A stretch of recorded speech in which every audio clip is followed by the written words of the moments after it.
Well, I'll get started again with the video for the 6th of December.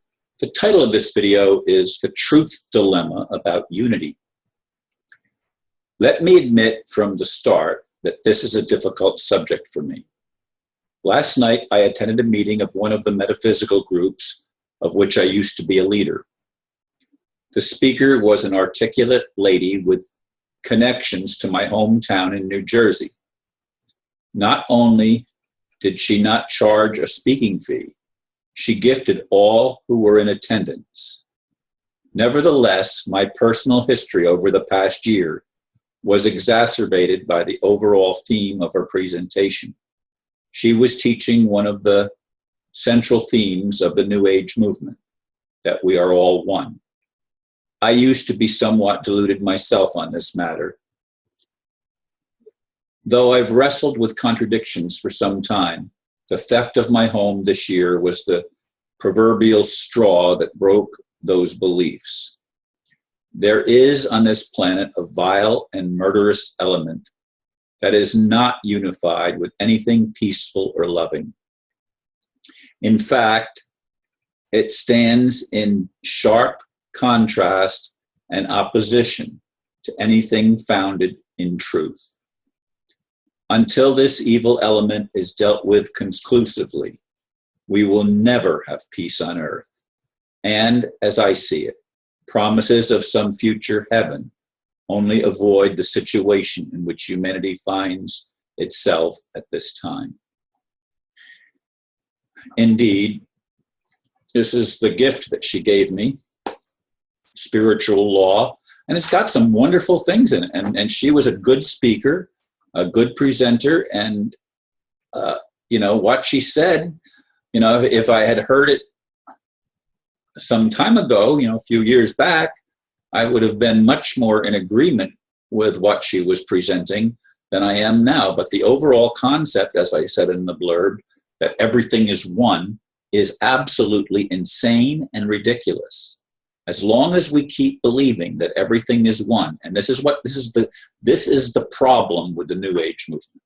This is the problem with unity. This is the problem with science of mind. This is the problem with all of the new religions that have sprung up over the past 200 years, is they want to cover up and shade the reality that we have to deal with on Earth and get us to project the result or the desired result into some future existence that has nothing to do with what's going on this planet.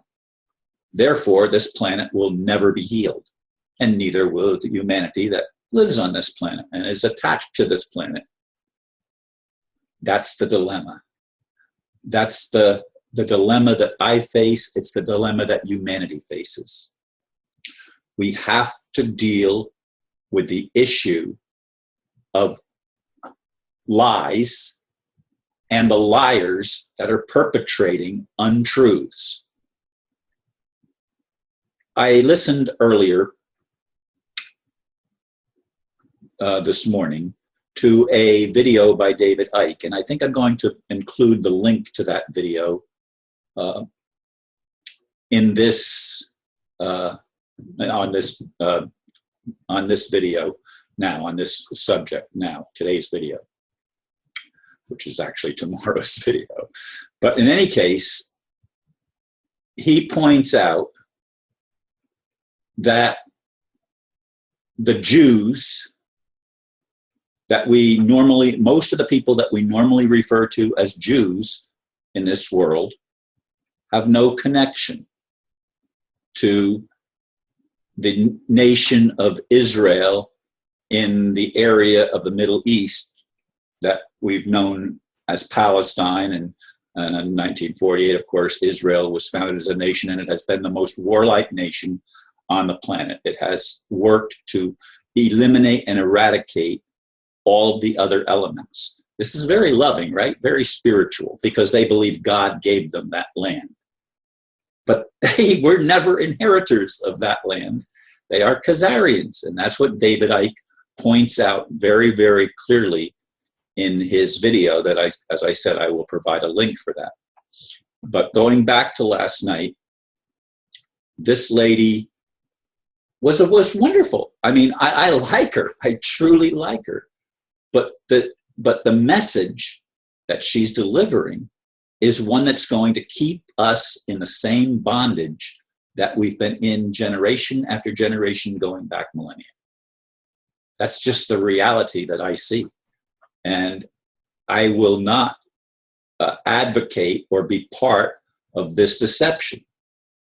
This is a deception that the answer is going to come by somehow recognizing that the evil part and the good part are both the same thing. They're both one, and it's just an illusion. So don't worry about it. Well, look at the history of our planet. Look at the history of our race, the human race. Look at it. It is insane. Why is it insane? Because we've believed lies.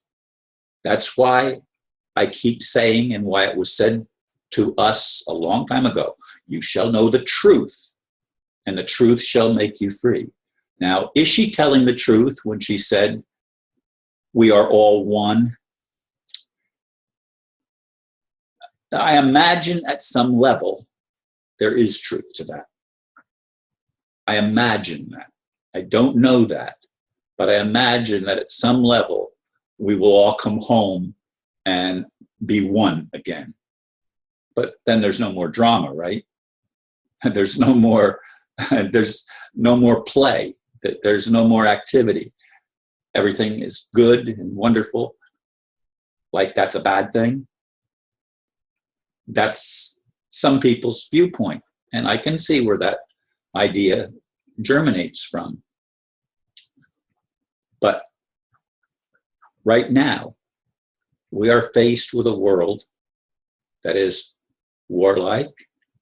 We are faced with a so-called leadership that if their lips are moving, they're lying. And it doesn't matter if it's Donald Trump or Hillary Clinton. It doesn't matter if it comes from United States or Europe or some other country. The leaders of the world, far and large, almost without exception, are liars. They are murderers. Now, who was it? Was it that? Somewhere, it was another video that I watched this morning that said, the ultimate responsibility comes down to the individuals, to us, not to the people that falsely lead us. They're not the most responsible. We that believe their lies are the most responsible. That I don't accept. I'm sorry, I don't accept that. The people that are in charge or pretend to be in charge, they are the most evil and the most responsible. And they are only able to get the cooperation of the masses because the masses have been brainwashed. That's the reality as I see it. What's the solution? The solution is to reject all religions and embrace spirituality. Spirituality is based on love. Do we need to love our enemy?